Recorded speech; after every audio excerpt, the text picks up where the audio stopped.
di dalam suatu spesies seperti variasi warna bunga pada tanaman.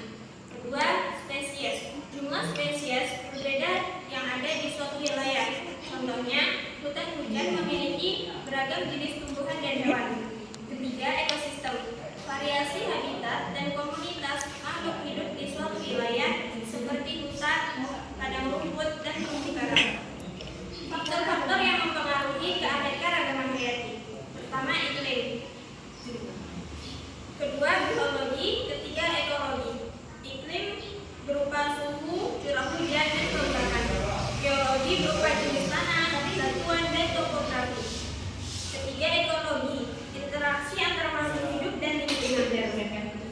Kemudian, manfaat keanekaragaman hayati. Pertama, ekologis.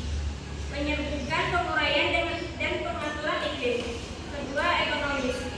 Sumber pangan, obat-obatan, dan bahan baku industri. Ketiga, sosial dan budaya yang berupa kesenian, tradisi, dan spiritualitas. Kemudian akan digambarkan ancaman terhadap keanekaragaman hayati. Yang pertama, perusakan habitat, yaitu pembukaan lahan, pembangunan infrastruktur, kemudian pencemaran, limbah industri, pertanian, dan rumah tangga. Ketiga, perburuan dan perdagangan ilegal, yaitu penangkapan ikan berlebihan, perburuan susulan,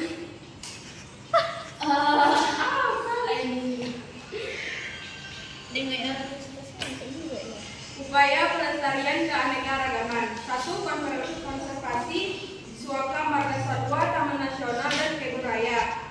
2. Edukasi, meningkatkan kesadaran masyarakat tentang pentingnya keanekaragaman hayati. 3. Penelitian, mengembangkan strategi pelestarian yang lebih efektif. Peran masyarakat dalam menjaga keanekaragaman hayati. Yang pertama, menanam pohon. Yang kedua, mengurangi sampah. Yang ketiga, memberi produk ramah lingkungan. Terima kasih. Selanjutnya kami buka sesi tanya jawab. Jika ada yang bertanya, dipersilahkan. Pertanyaannya, apa pengertian keanekaragaman hayati? Ingin bertanya, sebutkan 3 aspek keanekaragaman hayati. Baiklah, saya akan memberikan pertanyaan untuk kelompok 5. Pertanyaannya, coba berikan contoh keanekaragaman hayati pada tingkatan genetik. Ingin bertanya, apa saja faktor yang mempengaruhi keanekaragaman hayati?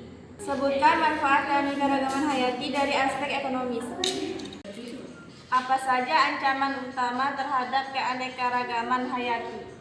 Pertanyaan selanjutnya, jelaskan salah satu bentuk upaya pelestarian keanekaragaman hayati. Peran masyarakat dalam menjaga keanekaragaman hayati. Menjawab pertanyaan dari Dea Utara. Pertanyaannya, apa pengertian keanekaragaman hayati? Keanekaragaman hayati adalah variasi kehidupan yang meliputi berbagai jenis hidup, habitat, dan ekosistem. Bella, saya akan menjawab pertanyaan dari Siti Mesito Ayo. Pertanyaannya, sebutkan 3 aspek keanekaragaman hayati. Yang pertama, genetik. Kedua, spesies. Ketiga, ekosistem. Baiklah, saya akan menjawab pertanyaan dari Renaldi Saputra. Berikan contoh keanekaragaman hayati pada tingkat genetik. Jawabannya, variasi warna bunga pada tanaman adalah contoh dari keanekaragaman genetik. Saya akan menjawab pertanyaan dari Muhammad Fadilah. Pertanyaannya, apa saja faktor yang mempengaruhi keanekaragaman hayati? Yang pertama, iklim. Kedua, geologi. Yang ketiga, ekologi. Baiklah, saya akan menjawab pertanyaan dari Spika Ekaningrum. Sebutkan manfaat keanekaragaman hayati dari aspek ekonomis. Jawabannya, manfaat ekonomis keanekaragaman hayati meliputi sumber pangan, obat-obatan, dan bahan baku industri. Apa saja ancaman utama terhadap keanekaragaman hayati? Pertama, perusak habitat. Kedua, pencemaran. Ketiga, perburuan dan perdagangan ilegal. Kemudian saya akan menjawab pertanyaan dari Elma Saskia. Jelaskan salah satu bentuk upaya pelestarian keanekaragaman hayati.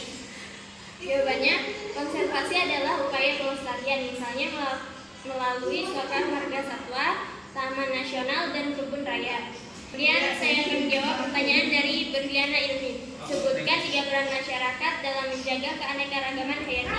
Jawabannya, menanam pohon seperti reboisasi dan penghijauan. Kedua, mengurangi sampah, pengolahan sampah dan daur ulang. Ketiga, membeli produk ramah lingkungan, mendukung usaha dan berkelanjutan.